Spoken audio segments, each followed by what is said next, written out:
In today's video, I'm going to show you how to get your Calendly link in just a few simple steps. If you've been trying to share your booking page with clients, customers, students, or teammates, this is the fastest way to find the right link and copy it directly from your Calendly account. And if this tutorial helps you out, make sure to hit like and subscribe for more quick software guides just like this. Alright, let's jump in. First, log into your Calendly account using the browser on your computer. Once you're inside your dashboard, look at the menu and go to Scheduling. This is where Calendly keeps the events you've created, so this is the section you need to access in order to find the link you want to share. After that, locate the event you want to send to someone. If you have more than one event type set up, make sure you choose the correct one, because each event can have its own unique scheduling link.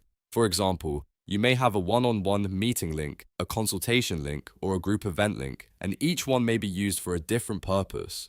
Once you find the event, look for the button that says Copy Link. In most cases, it will be easy to spot near the event details or sharing options. Click that button and Calendly will automatically copy your booking link to your clipboard. That means you can now paste it into an email, text message, website, social post, or anywhere else you want people to book time with you. To make sure it worked, you can open a new tab and paste the link into a Notes app or directly into a message field. If the link appears correctly, then you've successfully copied your Calendly scheduling link. A quick tip here, if you want a link for a specific event, always double check the event name before copying so you don't accidentally share the wrong booking page.